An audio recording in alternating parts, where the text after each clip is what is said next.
Hello everyone, and thank you again for joining me on my channel. Today I'm going to finish the Menagerie Part 2 of Star Trek the original series. I am really excited to finally watch the second part. I wasn't able to do it as soon as I wanted. I haven't watched anything and I've avoided the internet about the subject because I don't want any spoilers. Here's Robin with me, joining me, and probably is going to be snoring for the rest of the episode. Today's snack is coffee and mini chocolate donuts. Only 2. Anyway, let's finally get this done. Yes! You must see the rest of the transmission. I would. I mean, if I were captain, I definitely would watch the end of the transmission. You cannot set someone and say you're guilty or innocent unless you have watched and heard everything there is to be watched and heard. So, yes, of course they're gonna watch the end of the transmission, which I assume is the entire episode of the cage. I love that. I see it. I keep loving it. Sorry, just as it happened 2 weeks ago. Except for you. Brilliant deduction by Captain Pike, gentlemen. Delusions control his brain. And could make him live any place, any time, any situation they wished. I just understood that this awesome planet that Captain Pike was in is the place where they got their ass kicked, and that's why Spock had a lamp, and there was a guy with a bandage on his neck and the other one in his hand. I just got it. I'm slow, but I do get it. Or rather, the image of Venus. But why you again? Why didn't they create a different girl? Because she's perfect. That's why.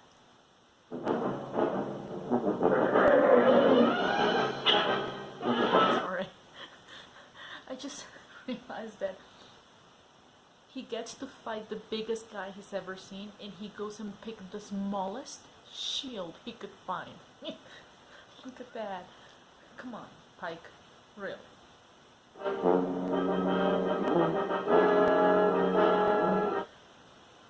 He can see that this guy is going to kill them, right? And he holds a blade right to his heart and he doesn't kill him. Why? Why? Disengage! Why is she shouting up? Can they actually listen to her from the ship? No, they can't. Now, my question is, I understand number 1, being right next to see what's happening to the metal door, but I don't understand what's the doctor doing ringside next to her. Like, he's the doctor. Shouldn't there be an engineer or something? What is he doing? To begin with, what is he doing down? He shouldn't be down. He should be upstairs. Well, on the ship. When dreams become more important than reality, you give up travel, building, creating. Honey, it's not only about dreams being more important than reality. You have not lived in a pandemic. We did that. Been there, done that. Just living and reliving other lives. That's watching Netflix. You said you weren't real, remember? Whoa, she never said she was not real.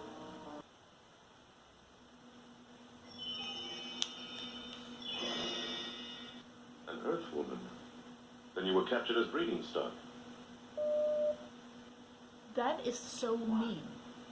We're in a menagerie, a cage. You won't give me a chance. You told me once. Clever. So they used the cage for the first time they made it, and then they used the menagerie for these. I gotcha. I like that. I like it. That's Dina again? That's the Green Orion slave girl? They're like animals. Vicious, seductive. They say no human male can resist them.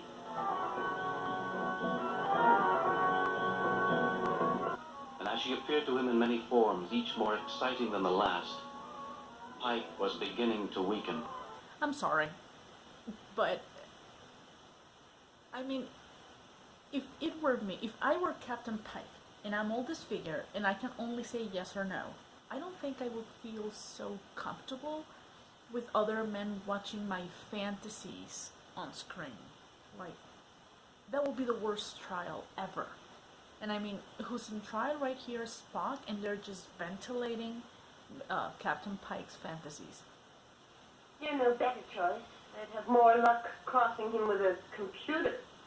Shall we do a little time computation? There was a Vina listed on that expedition as an adult crewman. Now, adding 18 years to your age then. That's the best comeback ever. I mean, Venus going on like, you're a computer, blah, blah, blah. And then she's like, okay, I'm a computer. Well, this computer just beat your ass. Old bitch.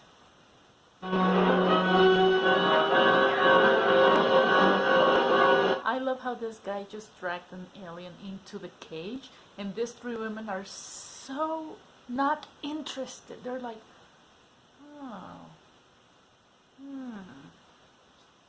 They rebuilt me. Everything works.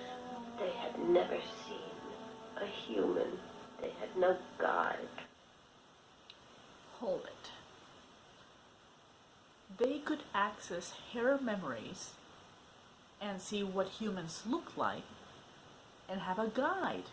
I mean, probably not internally because they could make everything work, but you know, they could take a memory of how she used to look before the wreckage and then bring her back to what she was.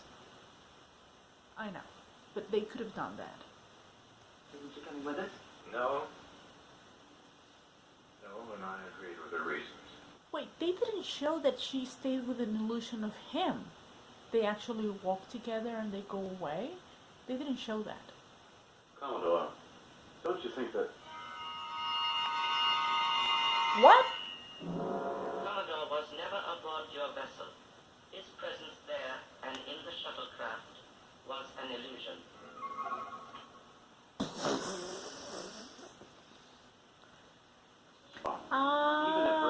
They're gonna use the You could have shot. come to me and explained. Ask you to face the death penalty too. So, yes, it ended the way that I expected it to end. Captain Pike was sent back with Vina. They're gonna both live in illusion.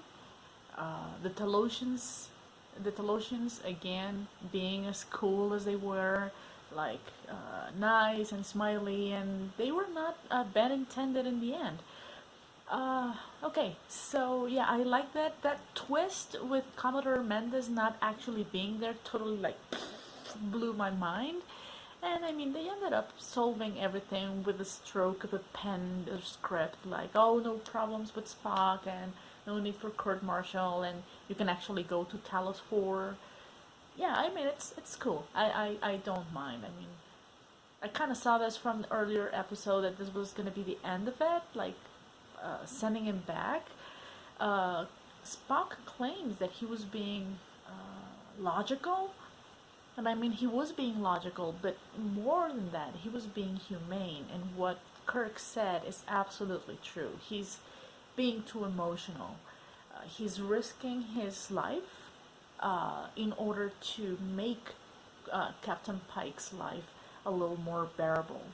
I see that a lot of scenes were actually cut off. For example, when the Talosians start digging into the ship's computer and start learning about humans, and they get all the records, they totally took that off.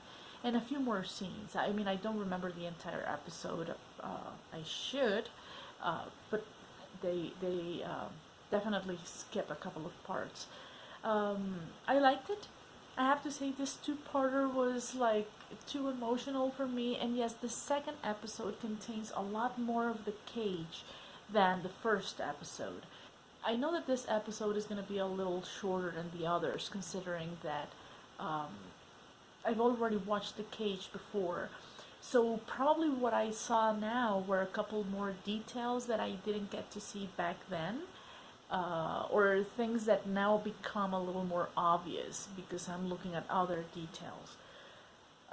So yeah, I liked it. I totally don't regret watching the Cage first and now the Menagerie part 1 and 2. I definitely don't regret it. I think it's, if you've already liked it and you know the story about this episode not making it to broadcast and all that, I think that now watching it as a, you know, being totally edited in a completely different context is good. I have to say I enjoyed this one. Anyway, okay. So next episode is The Conscience of the King, which I think is season 1, episode 13. Now, this one didn't get enough votes. It only had 2 votes to get this one done. So I am not gonna react to this one. But then I have Balance of Terror, which was the one that had the most amount of votes. Then Short-Lived, the Galileo 7, the Esquire of Gothos, and Arena. And all of them are going to be reaction videos. So, I think I'm going to add the review of The Conscience of the King into Balance of Terror. That's it. I am not gonna make a review video for only this one episode. So, unless I find it interesting, okay? If I find it as interesting as I did with, The Naked Time, or What Are Little Girls Made Of, only then probably I would make a longer review video. But it's definitely going to be review, not reaction. Anyway, so thank you again for joining me. Remember, I have a long way to finish all the reaction videos, so I can get it all the way to Arena, and I'm still going like halfway through this season, that I'm already getting there. Anyway, so thank you again for joining me.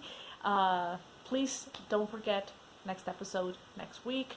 God bless. See you. Bye bye.